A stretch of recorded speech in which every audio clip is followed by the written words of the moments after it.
I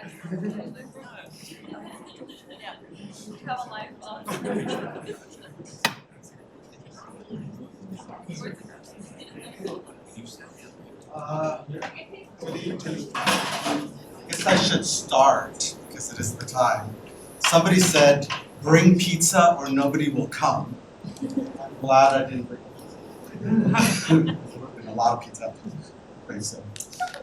Thank you so much for being here. I'm kind of thrilled to tell you a little bit about what I've been working at or with the Barragán Foundation and the Barragán Archive. And what I wanted to do today is, as part of this, the School of Architecture Works, is just to present a little bit of what I'm doing and the kinds of investigations that I'm working on right now for a new exhibition that I will be putting together for the Barragán Gallery. So this is, in essence, the kind of focus of my presentation today.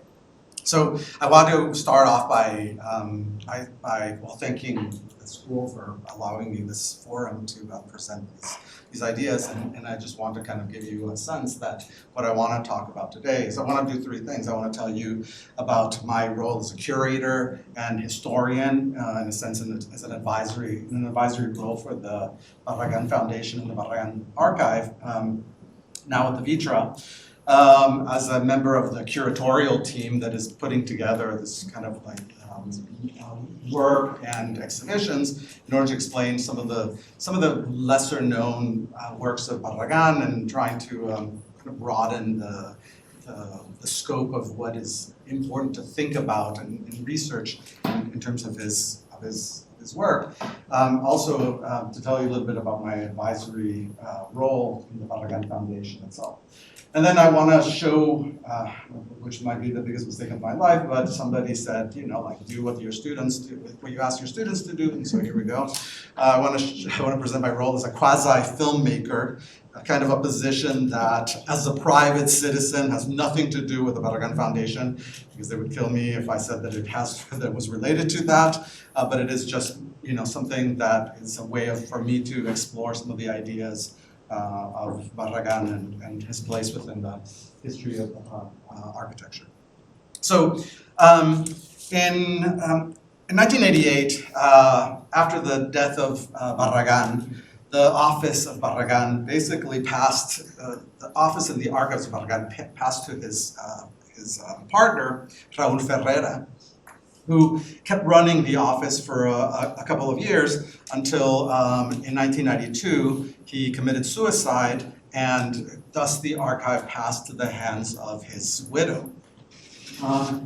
The widow, having this enormous archive, had no idea what to do with it, and so she decided to try to sell it in Mexico, try to find somebody who might be interested in the archive of this kind of important Pritzker Prize laureate in Mexican architecture.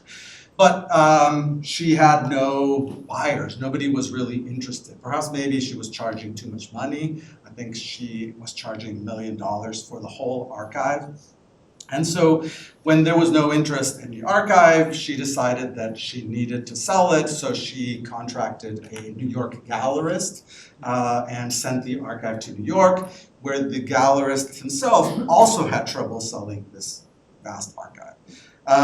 And at some moment, the gallerist decided that he was going to start breaking up the archive and start selling the pieces by themselves, which would have been a lot of pieces. He would have made a lot of money, but the whole work of Barragán would have been dispersed throughout the world. This is the moment when the two members of the Vitra Foundation, Rolf Bellbaum, who was the kind of emeritus president of Vitra, and his then girlfriend, now his wife, Federica Sanco, decided to become interested in the archive. They were interested at the very beginning to just make an exhibition. So they basically asked the gallerist, we have no interest in buying the archive, we just want to lease it or rent it or something. Can we just do that, have an exhibition, and then you can have it back? When they heard that the gallerist was going to sell it and break it up, they considered buying it. And so they actually kind of, Federica spent like 3 months making sure that the material of the archive was worthy and worth kind of the effort. And so they bought the archive in 1995 and then established as a kind of autonomous foundation, the Barragán Foundation in 1996. Now, the archive is composed of 37,000 pieces of work. And it also includes 300 publications as well. This is now only the architect's archive. This is only the office archive.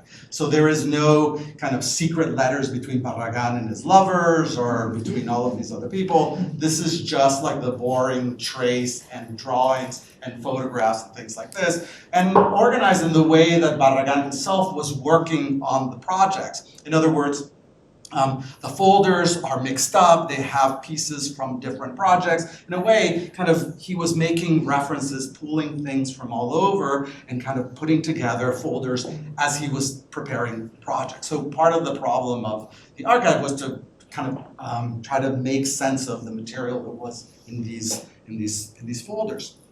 So the archive is comprised, as like I said, of drawings such as the ones that I show you, like these kinds of sketches, things like this. There's photographs, there's models, such as the one that is kind of the main image of the presentation.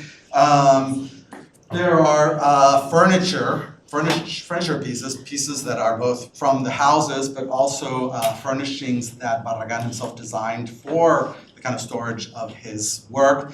The image on the right has our storage cabinets that Barragán himself had designed and had used in his office. So these are actually Barragán furniture pieces. And then, of course, the archive, the Barragán Foundation was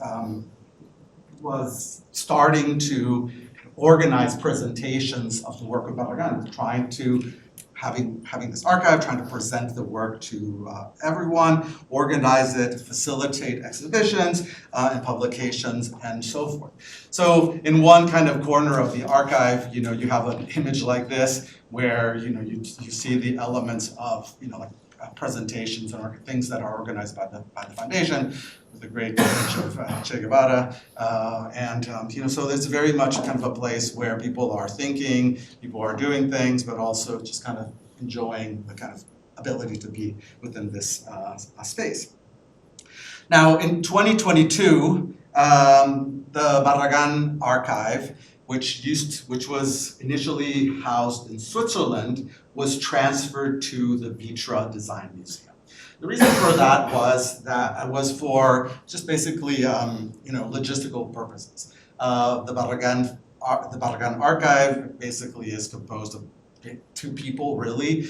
They don't really have anybody who is a specialist in archiving and conservation and things like this, whereas the Design Museum, of course, has that. So the Barragán archive now becomes part of the broader Barragán, the broader Vitra campus, the broader Vitra catalog of works, and then the Barragán Foundation created this kind of gallery space that is located in the Chao de Pot building, which is the Herzog de Meuron building, right next to the furniture exhibition and collection. So this is an image of the kind of newly minted or newly formed kind of gallery. And so the gallery was created to basically present to the public, primarily the European public, the life and work of Barragán, the things that were known and recognized of Barragán, but also the things that were a little bit less known and less recognized of his work. So one of the first things was to create this type of kind of timeline showing kind of a variety of projects, pulling material from the archive and the types of material that are in the archives themselves. There's also a little study room, which you can see kind of off to the side. So if you want to go and study the work of Barragán, you can do that there. Now, my role in this, besides being an advisor to how we would put that together, was actually to design these two exhibits on the mezzanine floor. So basically directly opposite that wall. So you go up some stairs, and what I was charged to do was two small kind of exhibits. On the one hand, a timeline, which you see on the left-hand side, that would place the work of Barragán in the context of Mexican architecture. So we thought it was important to show that Barragán was not working in a vacuum, that Barragán was responding to pressures and to different aesthetic concerns in Mexico, that he was responding to changes in the city, and we wanted to make sure that people understood that there was this give and take between what Barragán was producing and the context that was happening at the time. So the, Mexico and the, Mexican architecture during the context of Barragán literally tried to show in this kind of middle register the type of work that Barragán was doing in relationship to the different kind of characteristic work that was happening in Mexico at the time, including functionalism, for example, or neo-pre-Hispanic, kind of development of the Olympics and the whole kind of moment of kind of early postmodernism in Mexico and so forth. So trying to kind of denote, from his moment of his birth to the moment of his death, all of this work that was happening and how it was related to the things that were going on. So all of these things are related. So when Hannes Meyer's in Mexico, Barragán is working on, when he's proposing this project, Barragán is working on the Pedregal building. Pedregal subdivision. The other exhibition was to create an exhibition that highlighted one of the pieces of the Barragán Foundation, which was this ginormous model, and I'm sorry to use that word, but it is huge. It's literally the size of this table, maybe a little bit smaller, but not that much smaller. So it's like really, really large. And it was a model that was featured in an exhibition of Barragán's work when he was still alive. And it was of a project that is not very well known for an urban subdivision. So this is a moment when Barragán is designing something at a monumental scale. He's working with another Mexican architect, Juan Sordo Madaleno, and he proposes this kind of large ziggurat building that could be, maybe something like Hilbersheimer on some kind of LSD drugs or something like this, just because of the kind of colorfulness. In the context of the museum, we wanted to contextualize it because this is what happened when it was exhibited, and just to kind of show it that this is a massive piece that basically, almost occupied the whole room, and we wanted people to really experience this, something that hadn't been seen since the 1970s. So this is the kind of work that I was doing. Now, what I wanted to kind of tell you about is what I'm working on now, the next proposal for an exhibition. And again, all of these proposals have to do with presenting something about Barragán that is not necessarily widely known or widely recognized, primarily to a lay audience, presenting it in this kind of direct and didactic way to give a sense of the complexity that is Barragán, that is more than just kind of pink and yellow walls and kind of large walls and so forth. So the project, the next exhibition that was supposed to open in May, but I think is moved to September, has to do with presenting the way that Barragán's work was disseminated throughout publications in the 20th century. So I've been kind of looking for and addressing, trying to find the different ways that his work was addressed, how it changed over time, how his work was published, contextualized, and promoted, and highlight something that was incredibly important, the role of photography, and how photography literally created kind of sensibility, this kind of magical sensibility that everybody associates with Barragán, this kind of mystical, magical quality.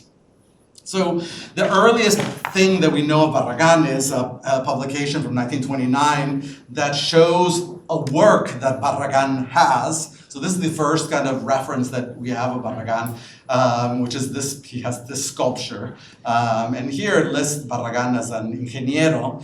He is not trained as an architect. He was actually trained as an engineer. He started studying architecture, but he never finished his degree. But But then in the early 1930s, we see that his work starts to become kind of prominently published in the United States. And this is the kinds of publications that we begin to see. Things that feature a type of more regional climatic specificity, this more Mediterranean quality, and that it starts to be seen as something different and modern. We see, for example, his transformation of this old neoclassical house into this more modern house. This is his own house. We see these elements of a rooftop that become kind of characteristic of this new form of thinking about the roof garden, the very sparse, simple forms that will reappear continuously. So the photography starts to become something that Barragán becomes interested in a way of both showing the project, but not necessarily showing the totality of it. And this will become most apparent when he starts working on, say, more functionalist buildings. Another thing that we see published in the 1930s was his first really public work, which was a park in Guadalajara that was called Parque de la Revolución, which he built with his brother, another engineer.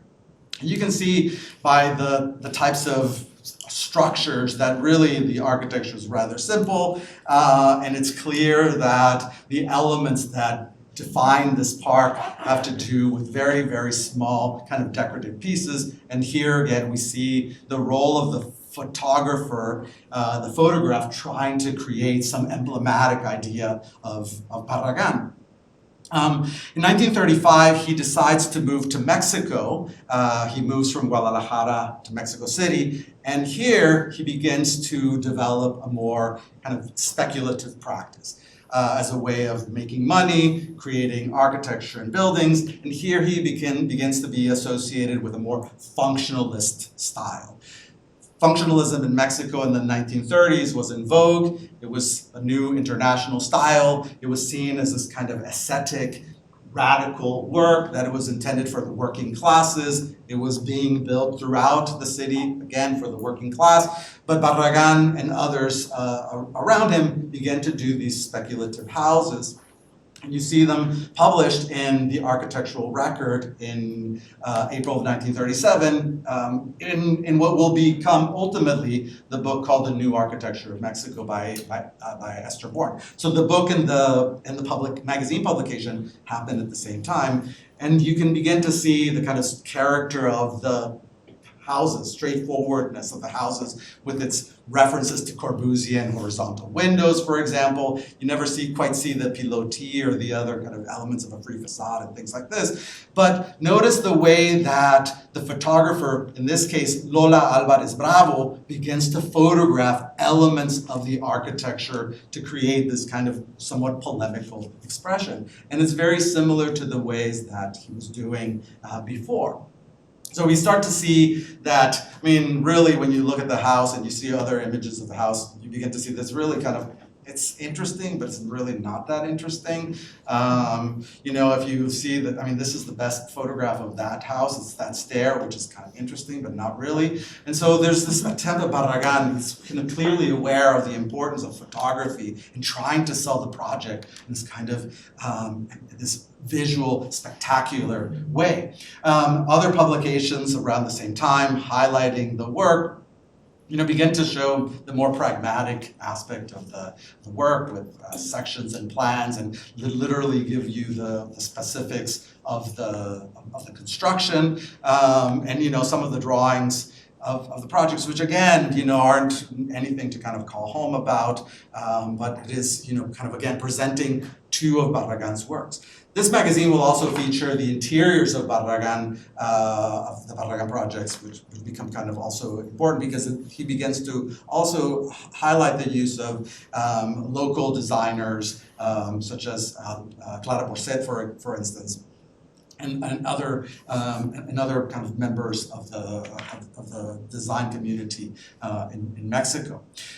Still, as part of this kind of development of the functionalist, you know, we still see the presentation of works, like for example, this work that he did with the German architect Max Cheto, this apartment building in Mexico City, next, of course, to this other apartment building that he also did with Cheto.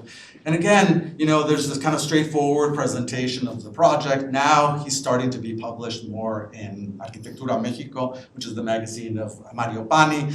And you begin to see also the kind of perhaps maybe Rodchenko-inspired photographic kind of representations of the kind of angularity that again start to kind of make the project seem kind of different and more radical than it is.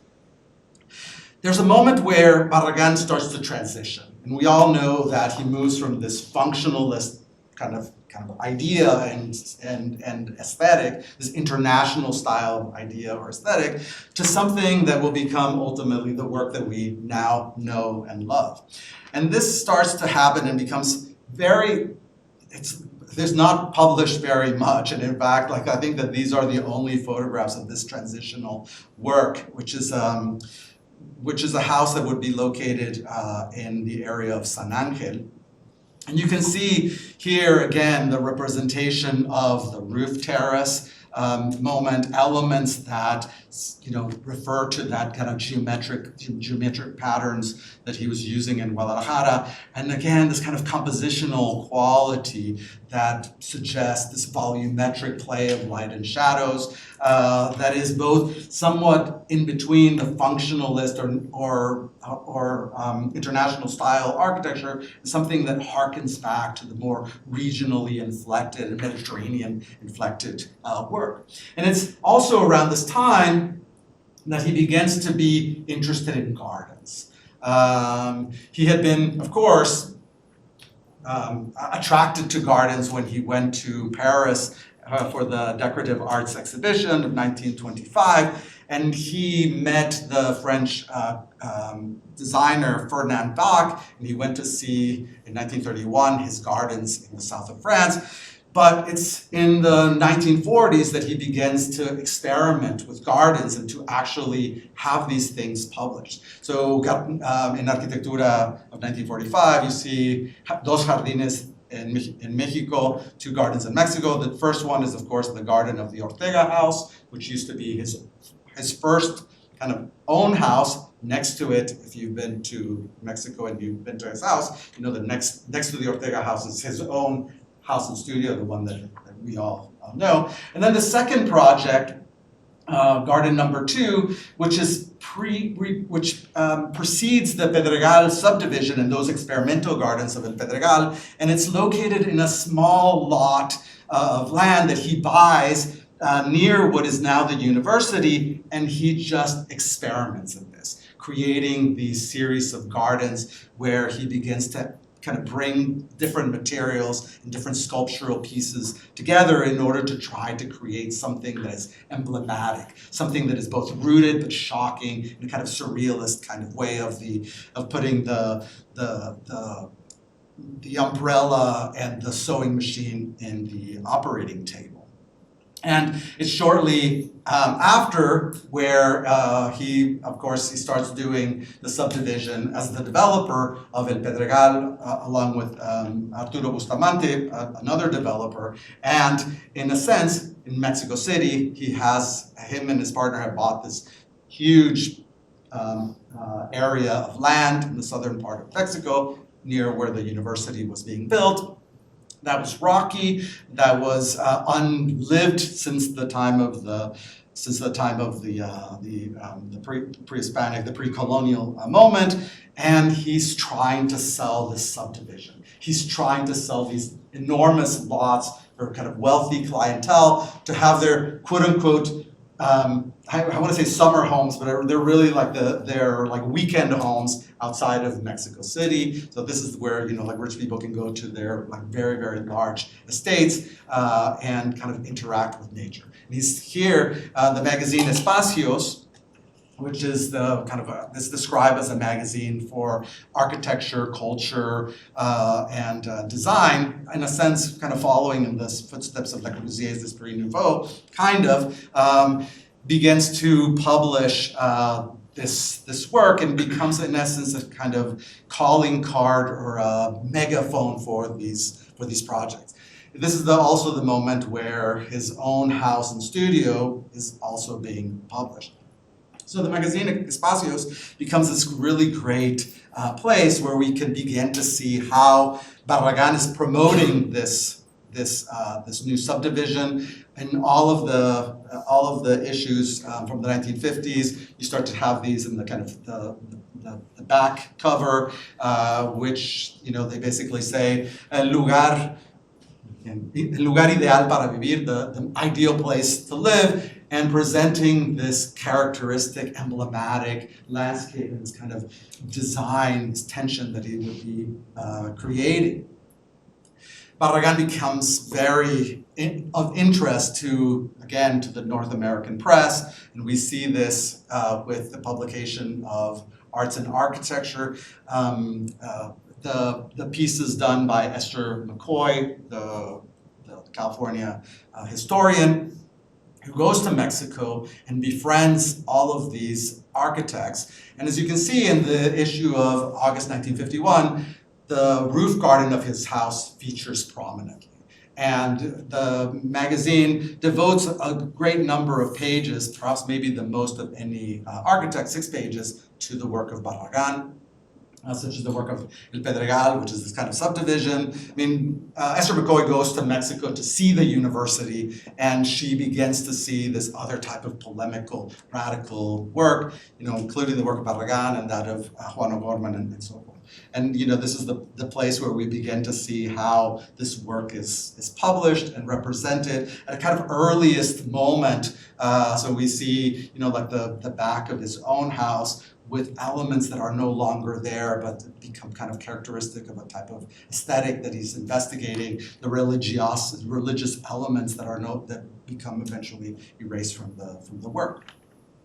L'Architecture d'aujourd'hui publishes a whole issue on Mexico. They actually do 2 issues of Mexico. Only the first one of 1956 shows the work of Barragán. The one from 1964, I think, has nothing to do with Barragán. But again, what we see is, both the presentation of the work of El Pedregal, but also his own house, as well as the kind of emblematic model homes that he would create to, again, bring clients to the subdivision. But it's also the moment in the 1950s where now Barragán is starting to become a figure that is recognizable and someone of importance. Now he starts to be recognized as this architect of importance.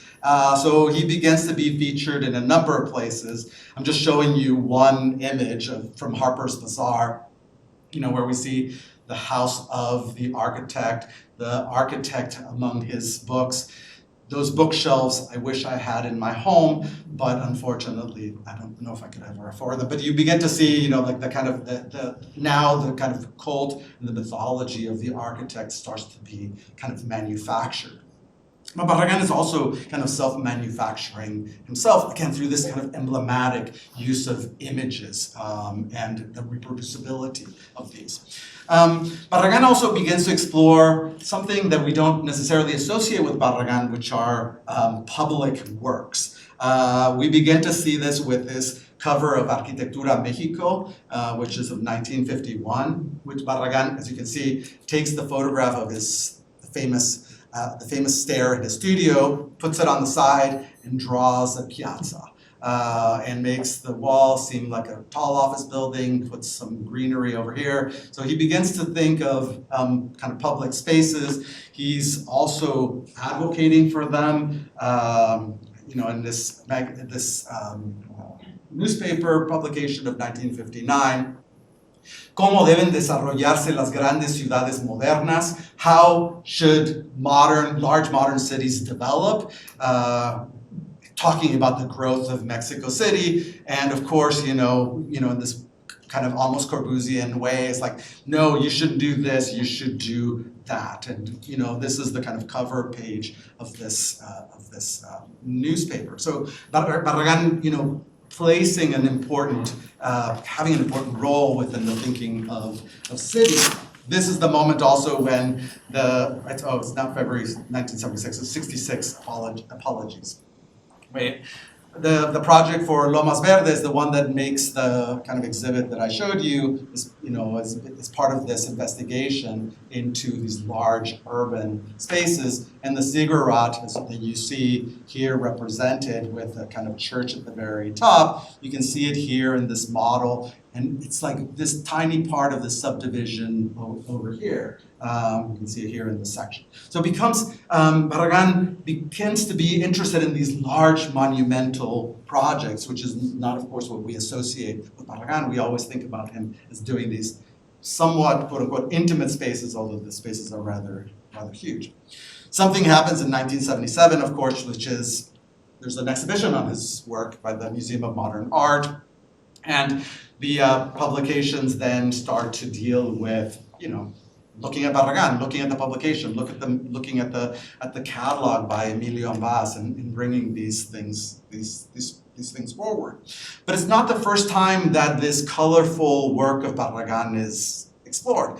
We see it coming up in earlier kind of journals in Europe. Domus, for example, is publishing it in 1956 and 1958. Abitare, like later on in 1980. But so you see kind of earlier publications of Barragán's work. And again, if you notice, for example, these stock photographs that Barragán would have sent of these just birds flying over the terrace of his house. And there's a number of photographs in the archives that just show birds flying. It becomes kind of emblematic, again, of a type of way of showing the work as something that has to do with the work, but something that is magical or mystical about it. In a lot of cases, like for instance, this one of the Galvez house in Chimalistac, just basically showing something that is not really kind of descriptive of anything that is characteristic of the house. Another big thing happens in 1988, which is of course, 1980, which is of course the moment when he wins the Pritzker Prize. And afterwards, now he becomes a kind of international celebrity of sorts. You see it, a publication, for example, in the top right of Newsweek of 1980, Town and Country magazine, these two images of Barragán's work, of the famous Egerstrom stables, and of course, again, Barragán at home. And so, I could bring you the image from Life magazine or Time magazine that are equally like this, again, kind of showing this kind of enchanted work of Barragán himself. Barragán then becomes, of course, kind of celebrity, kind of a myth now. He becomes, again, kind of published in different ways and mythologized. This is what happens at this publication of Artes de Mexico. For some reason, I don't know what happened to the dates, but Artes de Mexico, 1988. LA architect Esther McCoy, still in the 1990s, 1980s, still thinking about Barragán and the importance of the Barragán house. And of course, we still see the work of Barragán being explored up to this day. Of course, there was a kind of a publication on Barragán's functionalist works in the New York Times last year, I think it was. There's publications like this talking about the poetics and pragmatism of Barragán. This is again from last year. So there is this interest in Barragán as this figure. I wanted to show more of the earlier things because perhaps maybe it's the one that is the least known. This later work are the ones that like we generally associate with that Barragán. I'm happy to answer any questions. I appreciate your patience for being here and for putting up with this. Mine, and I'm happy to answer questions, any concerns that you might have. I don't think I can get you into the archive yet, but soon, I hope. Not me. Yeah? I mean, I actually love the geographic movie. But apart from that, one criticism that was voiced over and over again by architectural historians was that nobody could gain access to the archives. And you said it's coming, but it's not yet. No. That has been the case now for 15 years, so Yes, it's been kind of problematic, and it's one of the things that they know. The problem that they see is that, or the solution that they see is that that at the moment that they release the kind of catalog raisonné that they're putting together, which is supposed to have come out like 3 or 4 years ago, that once that comes out, that everybody will know what's in the archive, and then they will be able to actually kind of specifically go to it. The problem that they've encountered, and one of the reasons why it hasn't been opened, is because the condition of the archive was both precarious, and it's kind of like the pieces are so kind of mixed up, and they don't really know, for example, what pieces are to what kind of projects. Some of the pieces that they have are the result of kind of poor storage that the Barragán, when the Barragán had the office where they put them in, where they put the drawings in plastic kind of, and so basically whatever is the printed on, they're looking at those the leftover prints on the plastic to try to make sense of, where the projects were going. So there's a lot of kind of logistical things, and it is true that the archive has been closed, but I think it's like in the next 2 years. I mean, supposedly the catalog is supposed to come out next year. So after that, the fact that it's now at the Vitra actually will make the access a lot easier too. I mean, I think that one of the facts also is that I don't know if we don't have such a culture or an economy that holds to it or anything, but we don't have access to any archive almost of any architect In Mexico. In Mexico. Yeah, that's true. So it's not only Barragán. I mean, the archive of Mario Pani is buried under the basement of a university, and nobody can access it because it has not been classified. The boxes have not been opened, and that's another pretty important architect that built pretty extensively in Mexico. So, I mean, I know has been a lot of complaints and people have been kind of saying, why did you took this from Mexico? I don't think the situation would be better. I actually think it would be worse with the archive if that would have stayed in Mexico. And I think that the other thing, I don't know, correct me if I'm wrong, but that's my perception, is that so I don't think there's an economy to hold those archives, but also I don't think there's a culture of archiving it in a way that would then be easier to preserve or classified in any way, because it's not a system. So not past architects or contemporary architects have that as a culture. So, I mean, coming from that context, I find very problematic that the whole Jill Magid controversy is in place. And I do think that what Vitra is doing is for the better, for the best for these archives. I mean, unfortunately, it's not physically in Mexico. That would be really amazing. But I don't think any institution in Mexico can do a catalog raisonné as Vitra is doing, taking much more time than it should. Even access to the National Architecture Archive, I mean, as a historian working in Mexico, is very hard, so that's also a problem.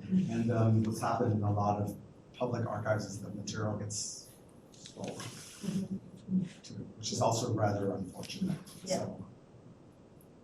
So isn't there a personal archive in Guadalajara, like his correspondence? Yes, that's also problematic because that is not available to researchers. Right. And that's a whole thing that's never discussed at all. Right. Yeah, so Barragán, there was 2 archives when Barragán died, like his personal letters and so forth went to Guadalajara, and the work archive went to YSoA. And there's no access to the Guadalajara archive either. No, exactly. And it's very hard to actually get even access to the house books as well. Absolutely. Is there can you give, is there any explanation for that? Or?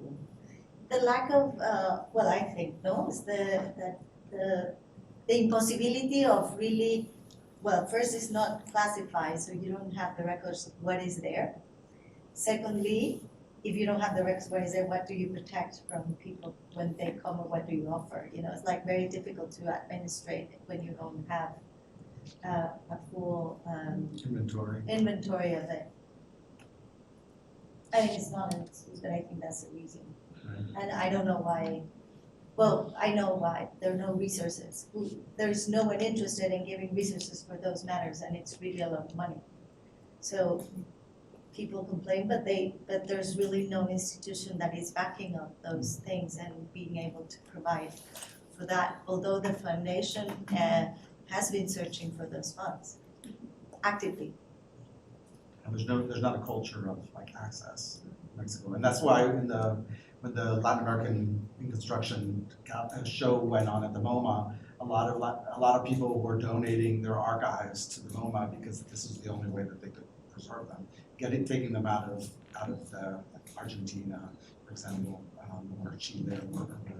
I mean, we were just talking today in my class about Mendes da Rocha's archive that is in Portugal now. You know, and he himself, like, you know, had it sent to Portugal. It's kind of an unfortunate situation of the archives in Mexico. There's a lot of work that is lost because there's no access to, or families don't kind of share those resources. Yes? I have a two-part question. So the first part, I'm gonna pick at your words a little bit. You said you were saving Barragán, and I want to know what you're saving him from exactly. And the second thing I would ask is, how should we situate Barragán's work in regards to the political climate of Mexico at the time, as well as his contemporaries, who are taking on a little bit more overtly political projects, or overtly more public projects? How exactly do we situate that with what is happening around him? Are you talking about contextually when he's working? Contextually when he's working. Okay. Oh, the saving was like this, just trying to kind of rescue, because I think that the fact of exhuming somebody's ashes to make a diamond, I mean, I can't imagine that somebody would exhume, like a Rousier, for example, to make a diamond, you know, and do something, you know, put it in a gallery, Franklin Wright or something like that. I mean, whoever is the most important architect of the country, right, or one of them. Now, in terms of the context of the context is constantly, the context where he's working is shifting because he's working in different places. So when he's working in Guadalajara, for example, he's associated with very conservative group of Catholic